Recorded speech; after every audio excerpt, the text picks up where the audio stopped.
It's not enough to just have a clear intention, because clear intentions have very little effect on the nature of reality.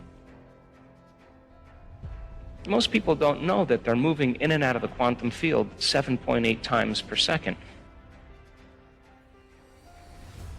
That you're vibrating in and out of the field all the time, and every time you leave, you disappear, and when you come back, you disappear into that field of information, and you come back with information.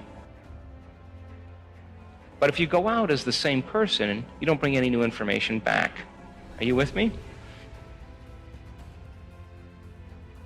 If you look at quantum physics, the physics of possibility, it's really talking about the spiritual aspect of ourselves, because you couldn't explain a miracle, you couldn't explain a biological process, you couldn't explain a simple healing of a cut at this point without understanding the quantum model of reality. And that there are particles, which are matter, it's you and I, and everything in this physical world, and then there's energy. And that energy has a consciousness, it has an awareness, and that energy is a field of information that we are an extension of, that we have access to. And that we spend so much of our life looking outside of ourselves instead of looking inside of ourselves. And that we are really conditioned to look just for particles and matter instead of energy and information. And truly, when people reach the end of their beliefs or they're facing crisis in their life, that's the moment they start to turn within and start to ask the bigger questions.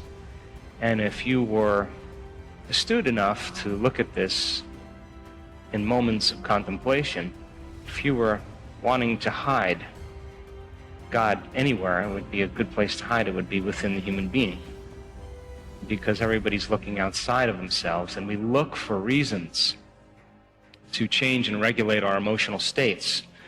We think that things and people and external things will really fulfill emotions that we're trying to change within us. And that truly, when we start to really investigate who we are and look to see how we do that and demystify it, I think once we start to demystify it, it can become a skill. And so Einstein was a super cool guy because he spent a lot of time inward. And at 12 years old, he asked himself this simple question: if I ride my bicycle at the speed of light and I turn my lamp on, I turn my headlight on, will it go on? And so he thought about that question every single day of his life. Every day of his life. He would go out in a boat on a lake as a child and lay on his back in the boat and look up at the sky and think about this. And he was building models of understanding. He was working his best to be able to figure out how light and energy were related. He did it for 10 years. He was possessed by the concept.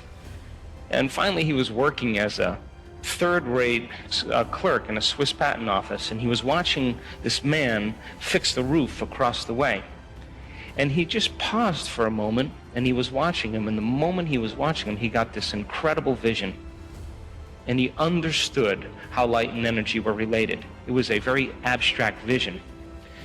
And it was so abstract and so dimensional that he had to go back to school to learn the mathematics to be able to explain what he saw. And his wife, his first wife, was an amazing scientist, and she helped him with a lot of the mathematics.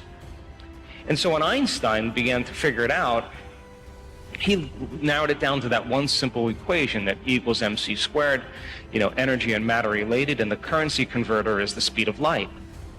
And so it became very interesting because when Einstein published his papers on relativity, he didn't say like, hey, this person said this and this person said this, and I'm going to footnote this person do that. He just said, ladies and gentlemen, this is how it is.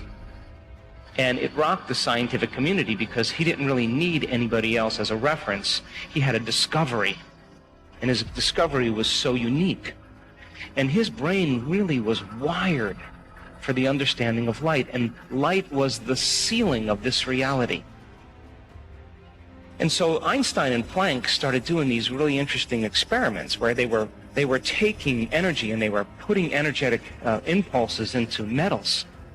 And what they were looking to see is if electrons behave the same way as the very large. In other words, when an apple falls from the tree, it falls in a very specific way. It falls towards the center.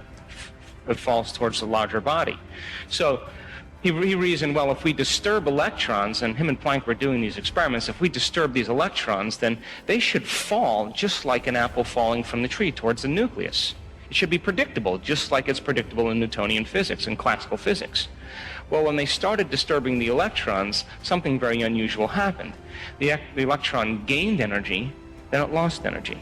And it gained energy and it lost energy. And it gained energy and it lost energy. And instead of it falling like a ball rolling down a hill, it was like a ball rolling down steps. All of a sudden, they became very aware that the subatomic world, the very tiny, didn't behave like the very large world. And so then they started to look for the electron.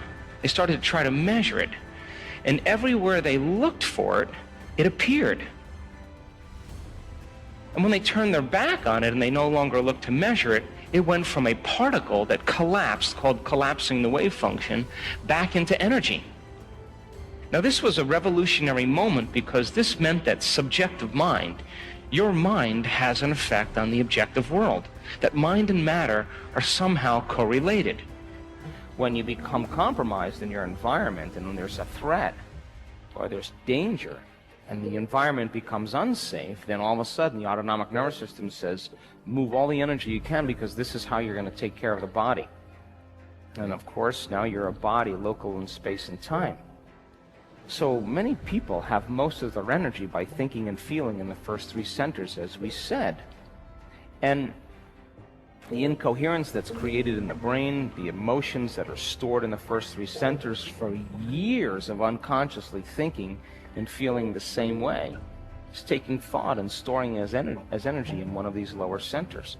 So then, if you're living in the survival world, then it takes a lot to open your heart because it goes against the survival gene.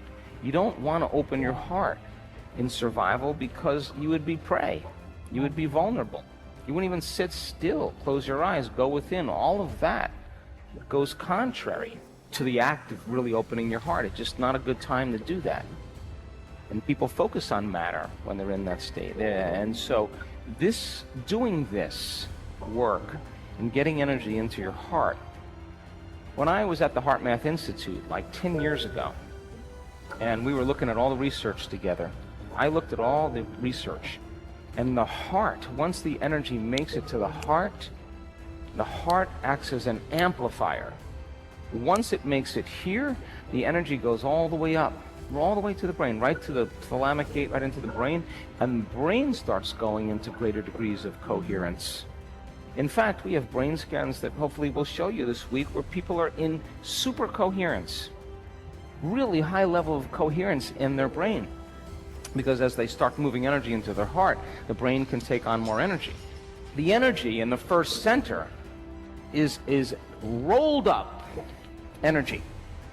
And when you do the breath and you squeeze, you begin to unravel that energy.